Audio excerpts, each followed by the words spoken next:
8 साल मैंने सिर्फ ये साबित करने में जाया कर दिया कि मेरा मलिहा से कोई राब्ता नहीं है। तुम्हें मलिहा से राब्ता करने की क्या जरूरत है?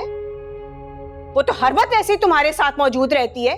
सारी सारी रात तो तुम उसके हिजर में तड़पते रहते हो। और मैं अच्छी तरह जानती हूँ, अगर आज भी तुम्हें मलिहा कहीं मिल गई ना तो तुम एक लम्हा जाया नहीं करोगे उसे अपनाने में। शादी हो गई है उसकी, समझ क्यों नहीं आता तुम्हें? शादी तो तुम्हारी भी हो गई है, मगर तुम तो कभी मेरे हो नहीं सके। और मैं अच्छी तरह जानती हूँ कि उसकी भी जहां शादी हुई होगी ना, वो अब भी तुम्हारे बारे में ही सोचती होगी, तुम्हारे बारे में ही आहें भरती होगी। बहुत मुश्किल है तुम्हें समझाना, थक गया हूं मैं। अगर तुम इतना थक गए हो ना तो छोड़ दो मुझे, तलाक दे दो। तंग आ गई तुम्हारे साथ इस अजियत भरी जिंदगी गुजार गुजार कर। मत करो ऐसा, मत करो दानिया। मानी का सोचो। तुम सोचो मानी का। मैं अब किसी के बारे में कुछ नहीं सोचना चाहती। मैं अब सिर्फ इस कैद से आजाद हो जाना चाहती हूँ।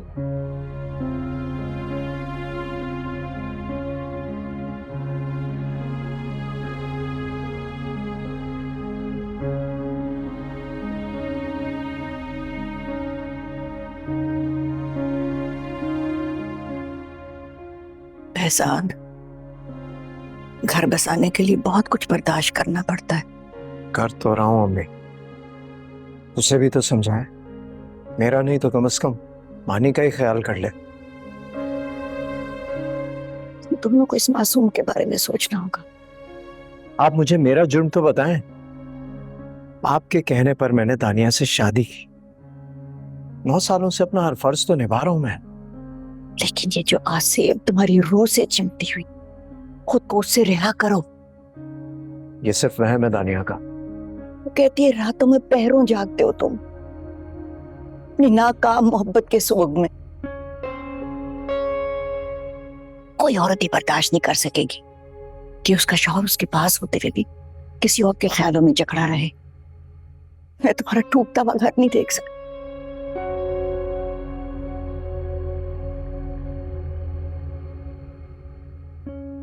आप परेशान ना हो, मैंने पहले भी दानिया का हमेशा ख्याल रखा और आइंदा भी रखूंगा।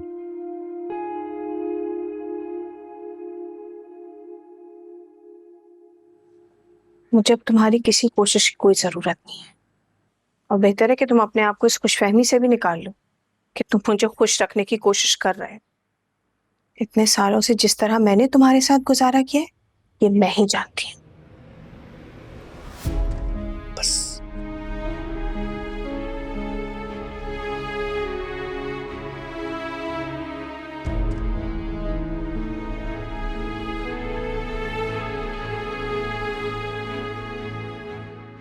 आपने देखा पप्पू, कितनी नफरत है इसके अंदाज में। नफरत नहीं करता तुमसे बेटा। पप्पू अगर नफरत नहीं करता तो और क्या करता है? मैं आपको अभी से बता रही हूँ, जिस दिन मेरे सब्र का पैमाना लबरेज हो गया, मैं मानी को लेकर कहीं और चली जाऊंगी। पापा,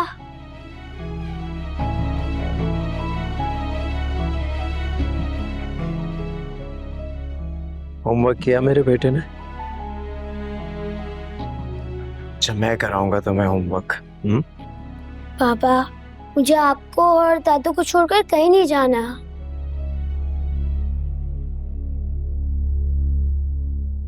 और मैं तुम्हें कहीं जाने भी नहीं दूंगा।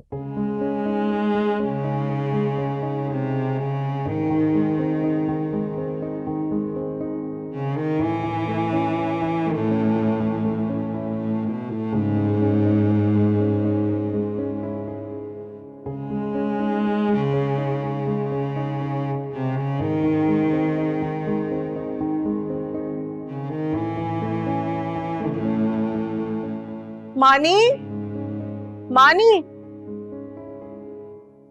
इधर आओ, इधर आओ। मुझे यकीन था तुम वापस आ जाओगी। मैं अपने बेटे को अपने साथ ले जाने आई। चलो मानी। क्या कर रही हो? पागल मत बनो। पागल ही तो मैं थी जो पिछले 8 साल से एक जहनी मरीज के साथ गुजारा कर रही थी। बहजाद, खुला का नोटिस मेरा लॉयर तुम्हें भेज देगा। चलो मानी। मामा मुझे आपके साथ नहीं जाना, मुझे पापा के साथ रहना है। पापा मुझे नहीं जाना। तानिया, मत करो ऐसा। हमें तुम्हारी जरूरत है। तुम्हें मेरी परवाह नहीं है तो मानी की खातिर रुक जाओ। बेटा मैं तुम्हें यकीन दिलाती हूँ, सब ठीक हो जाएगा। कुछ ठीक नहीं होगा।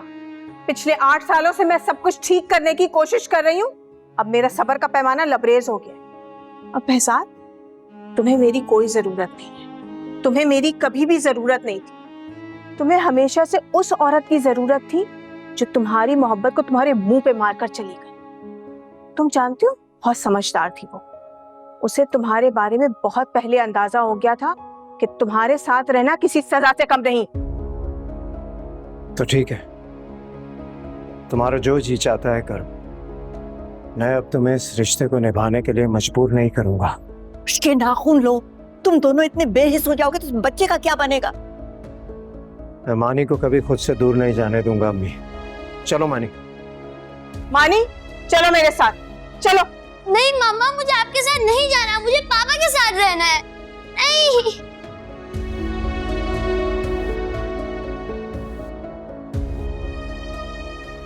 देखा आपने इस बच्चे ने क्या हरकत की है। बहजाद ने इसके दिमाग में इतना जहर भर दिया है मेरे खिलाफ कि मेरे बच्चे ने यह हरकत की है। तुम्हें क्या लगता है तुम ये सब हरकतें करके मुझे यहाँ रोक लोगे? नहीं, मैं किसी भी शर्त पर तुम्हारे साथ इस घर में रहने को तैयार नहीं हूँ। दानिया, दानिया क्या कर रही हो? मेरी बात सुनो बेटा, मत करो ऐसे। मेरी बात सुनो प्लीज, इधर आओ दानिया।